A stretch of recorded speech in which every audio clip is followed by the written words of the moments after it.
Mr. President, the trouble with Labour is that they're just not at home with freedom.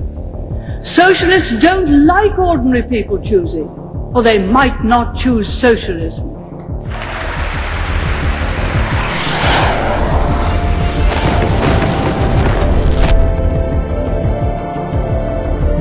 Ladies and gentlemen, the Secretary of State for Defence has just come over to give me some very good news, and I think you'd like to have it at once.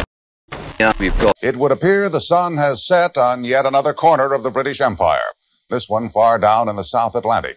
Argentina today invaded and seized the Falkland Islands, which have been under British rule for nearly 150 years.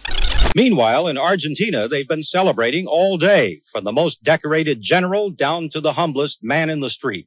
It is not only the settling of an old score with the British, but seismic surveys have shown that the Falklands might be rich in offshore oil reserves. The message we've got is that British troops landed on South Georgia this afternoon, shortly after 4 p.m. London time. They have now successfully taken control of Grytviken. At about 6 p.m. London time, the white flag was hoisted in Grytviken beside the Argentine flag, and shortly afterwards the Argentine forces there surrendered to British forces.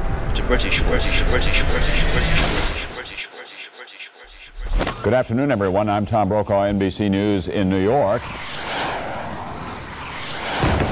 And here is the latest situation as we now know it on the island of Grenada, which is a tiny island, as you know, in the southern Caribbean.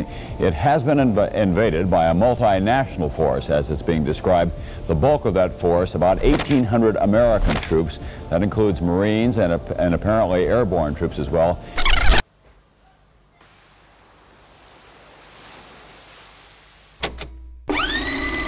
Sam Rayburn once said that freedom is not something a nation can work for once and win forever. He said it's like an insurance policy. Its premiums must be kept up to date.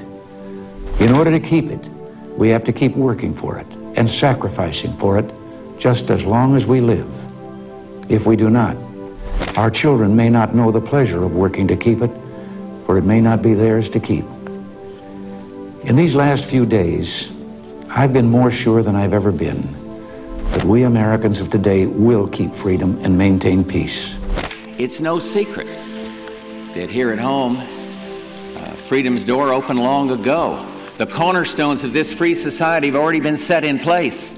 Democracy, competition, opportunity, private investment, stewardship, and of course, leadership. We should be and we must be peacemakers. We should be proud of our role in bringing the Middle East closer to a lasting peace, building peace in Northern Ireland, working for peace in East Timor and Africa, promoting reconciliation between Greece and Turkey and in Cyprus, working to diffuse these crises between India and Pakistan, and defending human rights and religious freedom.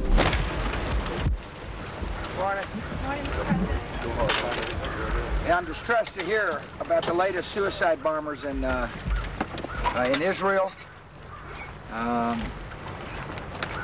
For those who yearn for peace in the Middle East, for those in the Arab lands, for those in Europe, for those all around the world who yearn for peace, we must do everything we possibly can to stop the terror.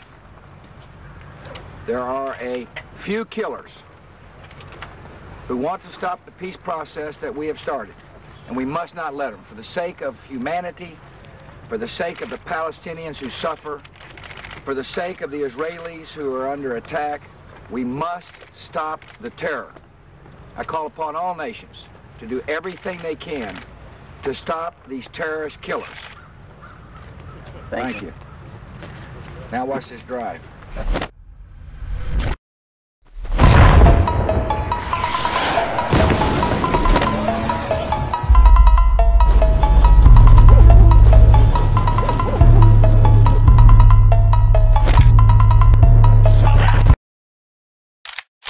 Beschreiben Sie Ihr Leben in 4 Worten. Na, ich sag mal so, ich muss das machen, was alle Menschen machen. Essen, trinken, schlafen, Zähne putzen. Ich bin Emily, bin 10 Jahre alt und ich habe die Frage, was ist Ihr Hobby? Mein Hobby ist im Garten arbeiten, Insbesondere baue ich sehr gerne Kartoffeln an. Dieses Jahr habe ich noch nicht geerntet. Ich hoffe, noch ist ja kein Frost. Ich muss jetzt noch bis zum Wahltag warten und dann ernte ich sie.